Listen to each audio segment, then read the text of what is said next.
এই বছরটা বাদল সরকারের জন্মশতবর্ষ।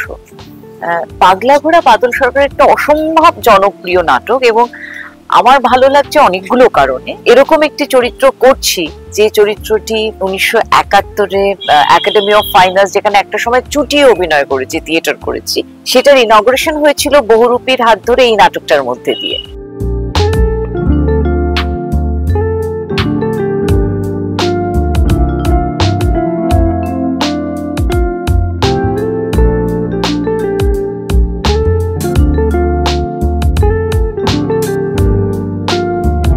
বাদল সরকার শুনলে একটা বড় সাংস্কৃতিক জগৎ, বাদল সরকার শুনলে একটা প্রতিবাদ, বাদল সরকার শুনলে নতুন ধারা, বাদল সরকার শুনলে থার্ড থিয়েটার। বাদল সরকার সবসময় মোড় বদলেছেন, চেষ্টা করেছেন নিজস্ব ইনভেনশন আবিষ্কার দিয়ে আমাদের নাট্য জগৎ, লেখার জগৎ, সমস্ত জগৎকে নিজেভাবে সমৃদ্ধ করে গেছেন। ভারতবর্ষের থিয়েটারে, পৃথিবীর থিয়েটারেই বলবো, সরি, ভারতবর্ষ তথা পৃথিবী তথা ভারতবর্ষের থিয়েটারে বাদল সরকারের মধ্যে ব্যক্তিত্ব কজন, মানে গুনলে ওরম হার্ডলি 1 থেকে 10-এর মধ্যে থাকবে না।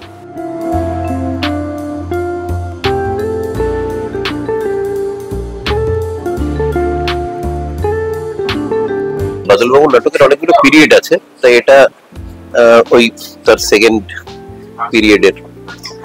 আর আমাদের ডিরেক্টর শেখর দাস, তিনি বাংলার সাথে দীর্ঘদিন কাজও করেছেন, তো সেটা একটা বাড়তি পাওনা। আমি শেখরদার সাথে ছবিতে কাজ করছি, বা যেভাবেই বলি, এর আগে আমি দুটো কাজ করেছিলাম, সেটা প্রায় 23 বছর আগে, কিন্তু সেটা থিয়েটার সাবজেক্ট নিয়েই কাজ ছিল। আমরা যতদূর মনে পড়ছে আঙ্কেল গানিয়া করেছিলাম, আরেকটা কিছু করেছিলাম দূরদর্শনের জন্য, সেটা শেখরদার সাড়া ফেলে দিয়েছিলেন। তো যাই হোক, তা এতদিন বাদে আবার শেখরদা থিয়েটার নিয়ে কাজ করছেন। আমি যে চরিত্রটা করছি তার নাম সাতুবাবু, এবং এই এতদিনে তো মানে বাদল সরকারের নাটক নিয়ে তো আলাদা করে বলার কিছু নেই, প্রত্যেকেরই বহুবার পড়া, প্রত্যেকেই জানেন যে এটা পেট্রিয়ার্কির বিরুদ্ধে দাঁড়িয়ে একটা নাটক, ভ্যালুজ, অস্তিত্ববাদ, অনেক কিছু এর সাথে মিলেমিশে রয়েছে।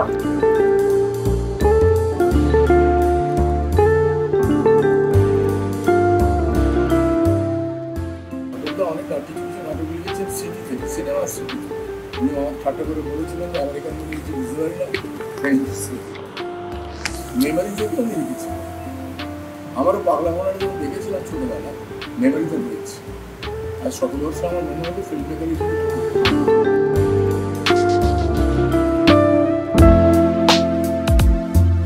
বাদল সরকারের শতবর্ষ, এবং শতবর্ষে আবার ফিরে দেখা বাদল সরকারের এমন একটি টেক্সট যেটা বিভিন্ন সময় বিভিন্ন ভাবে রিডিং হতে পারে, মানে তার এক এক রকমের ইন্টারপ্রিটেশন হতে পারে।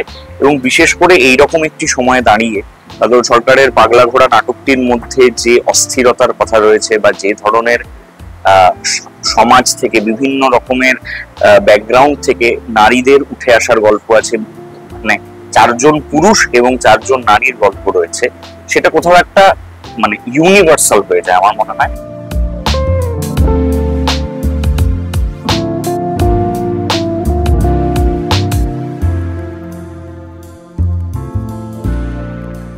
থিয়েটারে একটি স্তম্ভ শাওলি মিত্র এটা করেছিলেন। এরকম একটা চরিত্র আমাকে পরিচালক বলেছেন তুমি করতে পারবে। বাড়তি চাপ, বাড়তি ভালো লাগা, ভয়, ভাবনা, টেনশন এগুলো থাকবে, কিন্তু তার সঙ্গেও যেটা থাকবে ভয়ানক আনন্দ।